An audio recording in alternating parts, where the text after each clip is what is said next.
Okay, Assalamualaikum. Hari ini kita sambung pelajaran kita lebih khusus kepada data terkumpul. Jadi sekarang kita tengok macam mana nak melengkapkan jadual kekerapan. Okay, ni kita akan buat jadual kekerapan. Dia mengisahkan tentang Silva menambah ramah 20 orang kawan-kawannya, tentang masa cuti mereka waktu bangun dari tidur semasa cuti sekolah yang lepas. Dapatan temu ramah tu inilah pukul berapa dia bangkit lah. So jadi kita kena susun, organisasikan data dalam AM dalam jadual kekerapan mengikut kelas berikut. Okey, jadi kita kena melengkapkan jadual ni lah. So jadi langkah pertama, mula-mula cara yang lebih mudah, dengar cikgu cakap, kita nak buat gundalan. Gundalan ni macam ni. Kalau satu, kita buat macam tu. Kalau dua, kita tanda dua. Dua kali lah tiang ni. Tiga tiang. Kalau empat, macam ni. Kalau lima, satu, dua, tiga. Ni empat, buat macam tu. Ni lima. Ni empat. Kalau enam, satu, dua, tiga, empat, lima, condong. Enam, jadi macam tu. Okey. So, pukul 6 pagi, potong dulu. Ni antara 6 ni kan, 6 pagi sampai 6.29.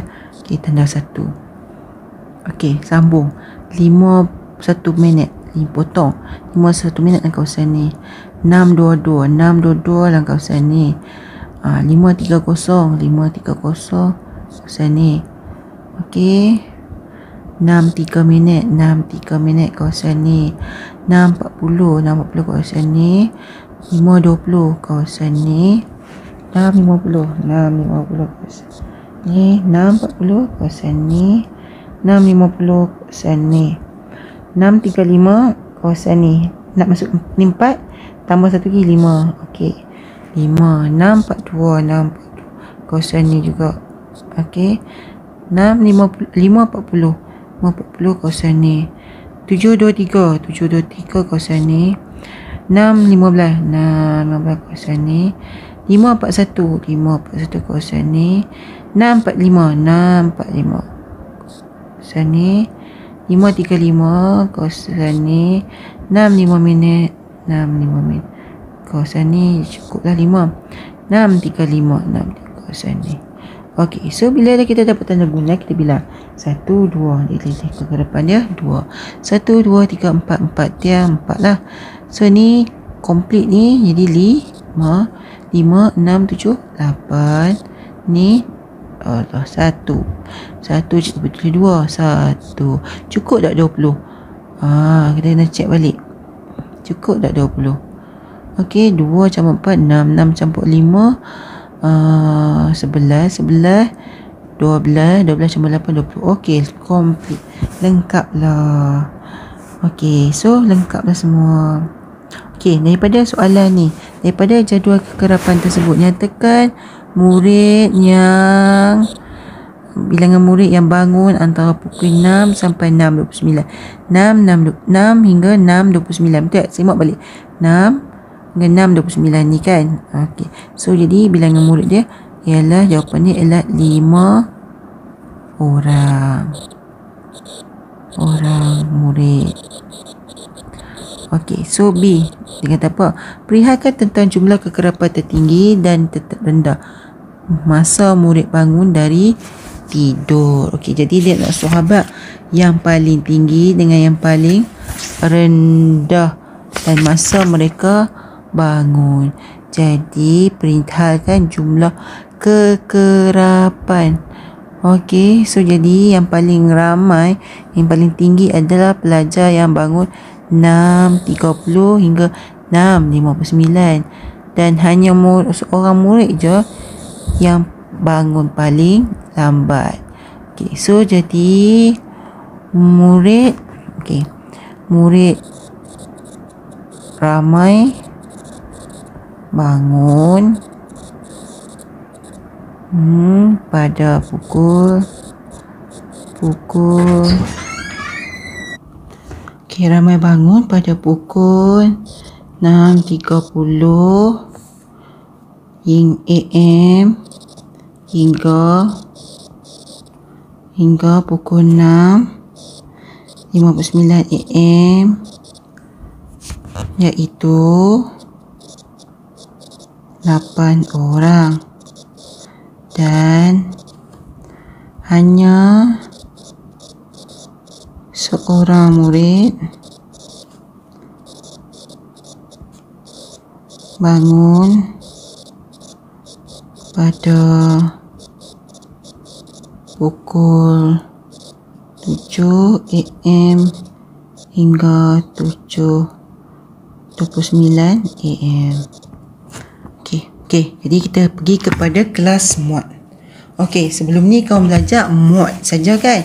Jadi disebabkan ini melibatkan kelas 1 hingga 10 ni kita panggil dia kelas. So kita akan panggil kelas mod. Okey, so jadi kita tengok sini.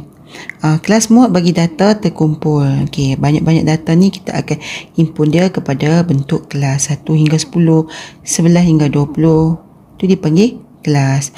Okey, so jadi kita tengok pada contoh. Hasil kajian tentang wang saku mingguan dalam RN yang dibawa oleh 30 orang murid. Skor SMK Tasik Damai ditunjukkan dalam jadual di bawah. Okey. Ni wang saku yang dibawa oleh 30 orang murid. Okey. Jadi kita kena melengkapkan jadual ni. Okey, kita tengok balik. Okey, ni dia dah buat siap-siap. Maksudnya 1 hingga 10. Tak sini ada 2 10 kan. Okay, kita potong siap-siap. Okey, so 1 2, jadi dia dah buat 2 siap-siap. So jadi cikgu tak suka kau buat ikut culang caling. Jadi kita buat macam ni.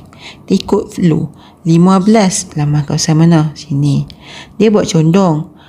Gunda ni kita buat tegak pun boleh, tak ada masalah. Okey. Cikgu lebih suka tegak sikit. Okey. So jadi 15 kawasan ni, 25 kawasan ni.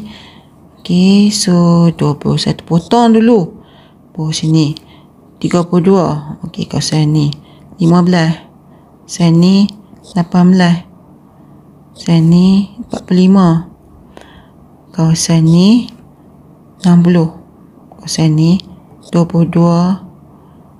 Kawasan ni 15. Kawasan ni 30. Dah 4. Nak buah satu lagi kan, jadi 5. Okey, 35 lagi. Kawasan ni 45, kawasan ni 40, kawasan ni 20, 21 lagi 20.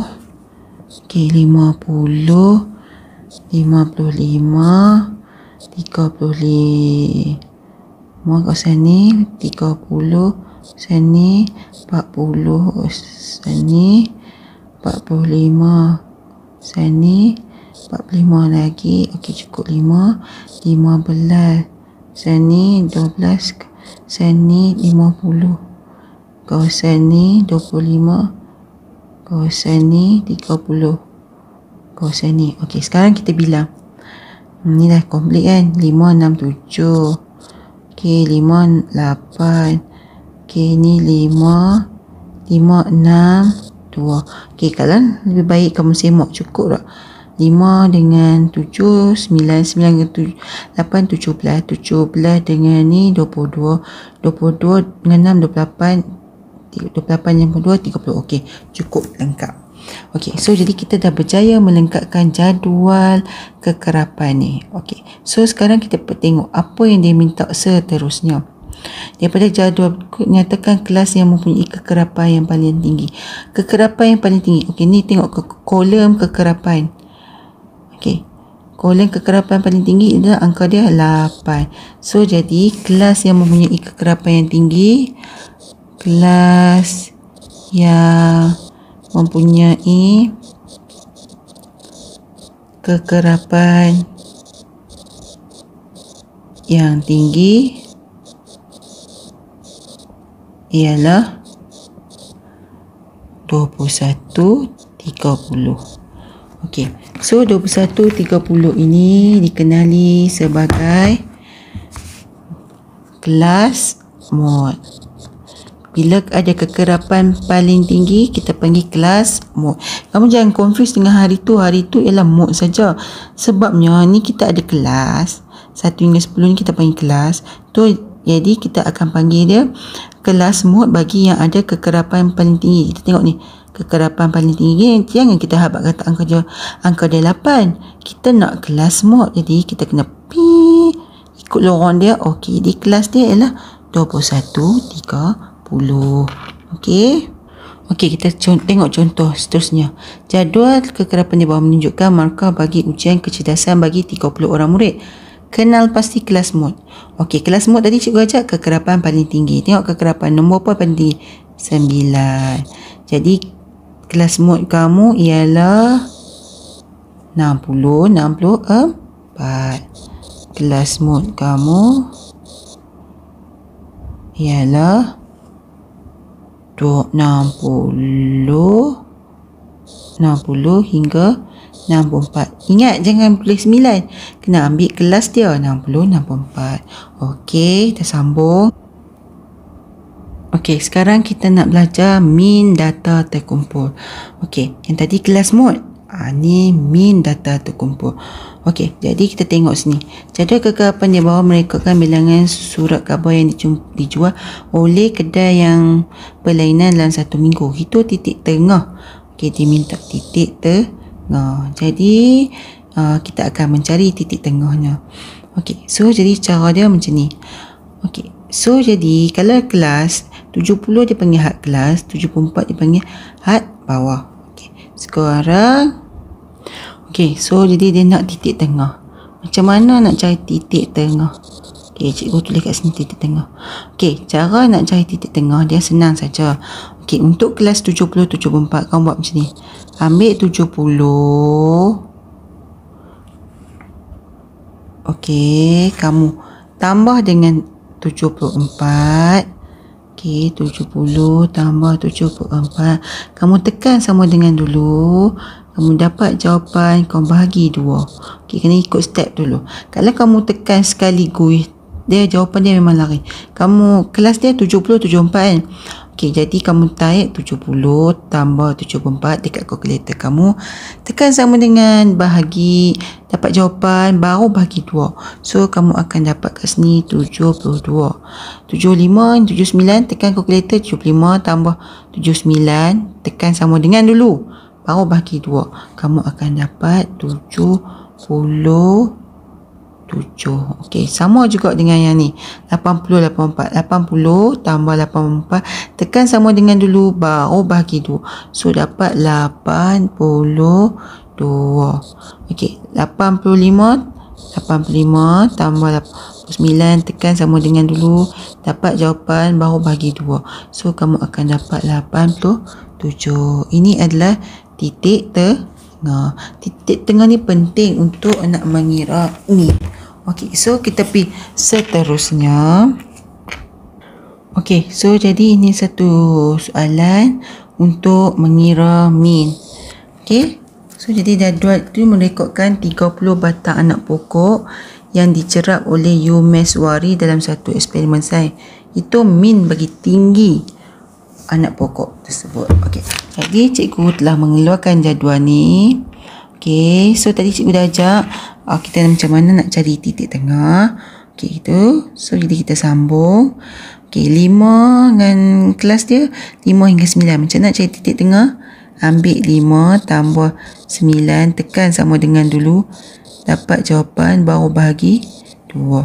So, kamu akan dapat jawapannya 7. Okey, 10 hingga 14. 10 tambah 14 tekan sama dengan bagi 2. So, kamu akan dapat 12. Okey, kalau kamu nak cepat, dia senang. 5 jadi 10 maksudnya tambah 5. 10 jadi 15 tambah 5. So, bila kamu dah dapat yang atas ni, kalau kamu pasal 7 jadi 12 maksudnya tambah 5. So, 12 tambah 5 jadi 17. 17 tambah 5 jadi 22. 22 tambah 5 jadi 27. 27 tambah 5 dapat 32. Itu cara cepat. So, yang penting kamu mesti dapat titik tengah tu, awal tu mesti betul. So, jadi kamu tengok 5 jadi 10 maksudnya tambah 5. 10 jadi 15 tambah 5. So, daripada titik tengah ke bawah dia mesti tambah 5 tambah 5. Okey, so sekarang kamu kena buat kolom yang baru, iaitu kekerapan darab dengan titik tengah. Kekerapan darab titik tengah. 7 kali 4 28. 5 kali 12 dapat 60. 4 kali 17 dapat 68. 8 kali 22 176. 7 kali 27 7 kali 27 189, 2 kali 32 dapat 64. So kamu kena jumlahkan ni, kamu dapat 585. So kamu jumlah ni ialah 30. So okay, jadi cikgu buat kotak lah, 7 daripada 7 okay, sampai okay, campur ni lah. Okay, kita jumlahkan 7 campur 12 ke bawah ni sampai tambah 32. Okay, kita kena jumlahkan kekerapan kita daripada 4 campur 5 campur 4 campur 8 campur 7 campur 2 dapat 30. Dan kekerapan kali dengan titik tengah ni kamu jumlahkan dapat 585. Jadi seterusnya kita kena kira min. Okay, ni adalah formula min. Min ialah hasil tambah kekerapan kali titik tengah bagi jumlah kekerapan. So hasil tambah kekerapan kali titik tengah kita dapat 58. 5 bahagi dengan jumlah kekerapan. Kekerapan ni kita jumlahkan, kita tambah. Jumlah maksudnya tambah. Kita tambah dapat 30. Ini bahagi 30. So min kita ialah, tekan kalkulator, dapatlah 19.5. Okay, so siaplah min kita. Okay, itu saja.